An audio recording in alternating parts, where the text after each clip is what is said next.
اقوام متحدہ اکتوبر 1945 میں دوسری عالمی جنگ کی تباہ کاریوں کے بطن سے ابھری۔ عالمی برادری نے اس سے قبل لیگ آف نیشنز کی عبرتناک ناکامی دیکھی تھی جو جارحیت کو روکنے میں ناکام رہی۔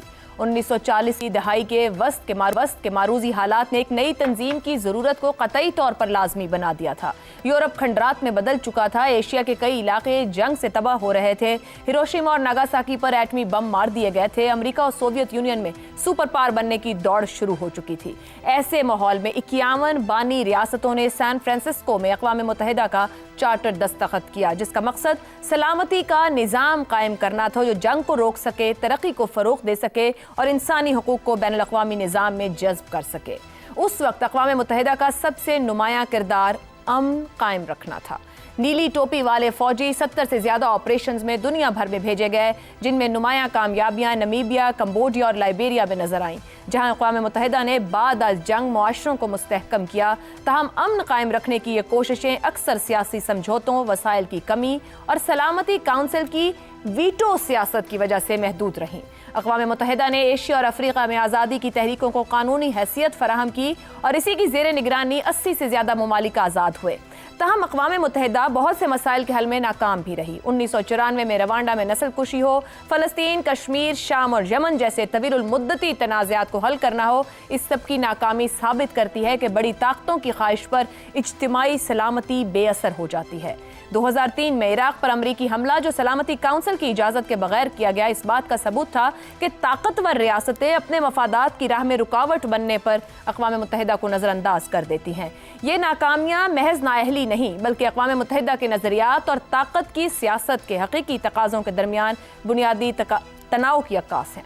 اقوام متحدہ کی غیر جانبداری کو بارہا امریکہ نے متاثر کیا ہے، اسے اپنے مقاصد کے لیے استعمال کیا ہے۔ کوریا کی جنگ اور خلیجی جنگ کو قانونی جواز دیا، جبکہ اپنے اتحادی اسرائیل کو سلامتی کونسل میں ویٹو پاور کے ذریعے مسلسل تحفظ فراہم کیا ہے۔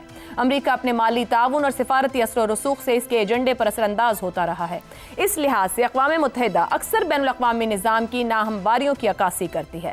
عالمی حکمرانی کے ایک پلیٹ فارم کے طور پر اس کی افادیت قائم ہے، تاہم یہ بڑی طاقتوں کے عزائم کی حدود میں جکڑی رہتی ہے۔ یہ عدم توازن کم کرنے کے لیے اقوام متحدہ میں اصلاحانہ موجودہ بین الاقوامی سیاست کے سب سے بڑے چیلنجز میں سے ہے۔ اسی پر پروگرام کے پہلے حصے میں گفتگو رہے گی۔ ہمارے ساتھ ہیں حسن نثار، شہزاد چودھری، زیغم خان اور افتخار احمد صاحب۔ اقوام متحدہ کا اجلاس کا بھی آغاز ہو چکا ہے، تو اسی مناسبت سے آج یہ گفتگو رہے گی کہ کیا یہ اپنی افادیت قائم کر پائے گی یا کچھ تبدیلیوں کی ضرورت ہے، کسی نئی آرگنائزیشن کی۔ سوال آپ سبھی کے لیے، 80 سال کا میزانیہ، ناکامیوں کا پلڑا بھاری، ابھرتی کثیر قطبی دنیا، کیا نئی عالمی تنظیم کی ضرورت یا اقوام متحدہ میں ہی اصلاحات؟ شہزاد صاحب کیا کہیے گا کہ اقوام متحدہ موجودہ کثیر قطبی دنیا میں اپنی پرانی مرکزیت یا افادیت قائم رکھ پائے گی؟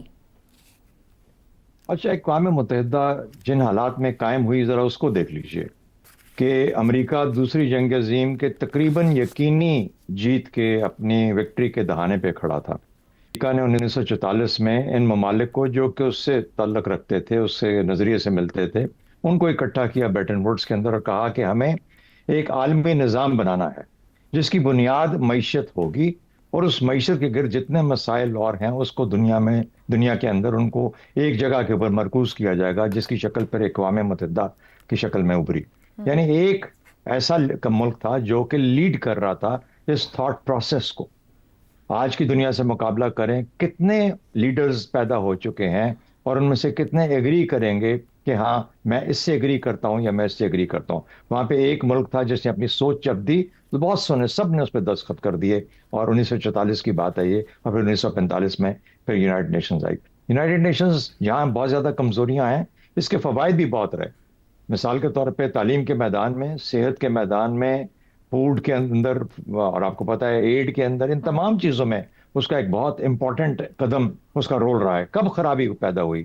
اس وقت خرابی پیدا ہوئی جب لوگوں نے طاقت اپنے ہاتھ میں لینا شروع کر دی، جیسے کہ امریکہ کا آپ نے کچھ مثالیں دی اور چیزیں دی، جس میں مغرب نے عراق کے اوپر حملہ کیا اور اس طریقے سے باقی چیزیں، اور خاص طور پر فلسطین، کشمیر اور باقی ایسے چند جگہیں جہاں پر کہ لوگوں کو ان کے حقوق ملنے تھے، وہاں پہ اقوام متحدہ کا اثر زائل ہوتا ہوا نظر آیا۔ اچھا، اب یہ تو ہو گئی حقیقت جو کہ آج تک قائم ہے۔ دوسرے اب دیکھ لیتے ہیں کہ اچھا انیبلرز کیا ہیں آج کے حالات کے اندر۔ آج کے حالات کے اندر یا پچھلے 25-26 سال کے اندر انٹرنیٹ کا جو دنیا میں پھیلاؤ ہوا ہے اس نے کیا کیا, دنیا کو انسٹنٹ کمیونیکیشن دے دی, اس نے ڈیجیٹل اکانومی بنا دی, اس نے ایک گیٹ اور WTO جو کریٹ ہوا تھا ایک معاشی نظام کے تحت, اس کو ایک پیمانہ اور اس کو ایک سٹرکچر دے دیا کہ کس طرح دنیا کی معیشت جو ہے یہ آپس میں جڑی ہوئی ہے. جو پیچھے رہ گئے وہ پیچھے رہ گئے بدقسمتی سے, لیکن زیادہ دنیا اپنے ان معاملات کے اندر آپس میں جکڑی یا جڑی ہوئی نظر آتی ہے. اس سے آپ کی جو پراسپیرٹی ہے اس دنیا کی تاریخ, انسانی تاریخ کے اندر جو پچھلے 30 سالوں میں کیا کہا جاتا ہوئی ہے وہ پچھلے 300 سالوں میں آپ نے انسان نے نہیں دیکھی تھی.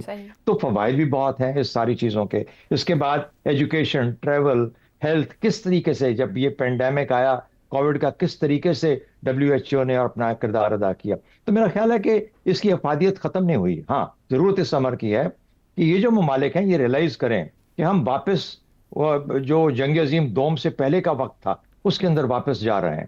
یعنی یہاں پر لیگ آف نیشن کو آہستہ آہستہ irrelevant کر دیا گیا تھا, اور پھر ہر کوئی وہاں پہ ہر جگہ کثیر القطب شروع ہو گیا تھا اور قطبی نظام شروع ہو گیا تھا. جس کے ہاتھ میں طاقت تھی وہ اپنے چھوٹے سے ایریا کے اندر, ریجن کے اندر اپنی تسلط قائم کرنا چاہتا تھا, ایریاز کو کنٹرول کرنا چاہتا تھا. اس زمانے میں ٹیریٹری کی لڑائی ہوا کرتی تھی, جگہ لینے کی. تو کہنے کا مطلب ہے کہ یہ اگر یہ آج کے جو لیڈران ہیں اگر اس کو سمجھیں, اور خاص طور پر پھر سے ایک بریٹن ووڈ اس طرح کا جس میں ان سٹرکچرز کو تبدیل کرنے کی ضرورت نہیں ہے, ان کو اپ ڈیٹ کرنے کی ضرورت ہے اس طریقے سے کہ جو کہ آج کی دنیا کے مسائل کو حل کرنے کے لیے موزوں ہوں اور طریقہ بہتر کیا جا سکے, اس کو تیزی سے ایڈریس کیا جا سکے.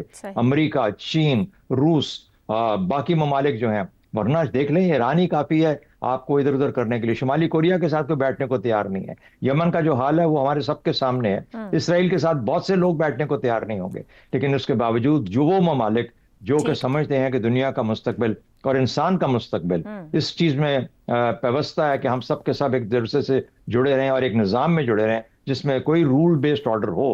رول بیسڈ آرڈر ہوگا تو اس کے بعد ہی یہ دنیا ورنہ بکھر جائے گی, لڑائیاں کریں گے آپ, واپس back to World War I ہو جائے گا, اور پھر آپ کو سمجھ نہیں آئے گی کہ اس کرائسس میں سے کیا اس کا خاتمہ ہوگا World War III کے بعد, وہ ہو جائے گی, یا کس قسم کا معاملہ آئے گا. لیکن اس کے بعد انسان کی بقا کس شکل میں آئے گی, ہو جاتی ہے, نظام بن جاتے ہیں, لیکن اس تمام جھگڑے سے اور اس تمام مسئلے سے گزرنے کی ضرورت کیا ہے جبکہ آپ کے سامنے تاریخ مثالیں لے کے بیٹھی ہوئی ہے. زیغم صاحب ایک تو ایڈریس کیجئے گا کہ یہ جو ویٹو پاور ہے اس نے سلامتی کونسل جو ہے ویٹو پاور اس نے کتنا نقصان دیا اقوام متحدہ کی امن کی کوششوں کو, اور کیا ویٹو پاور رکھنے والوں کو یا جو پاورفل کنٹریز ہیں وہ لحاظ نہیں کر پائے, یا پھر اقوام متحدہ کی ناکامی ہی اس کی نااہلی میں گنی جائے؟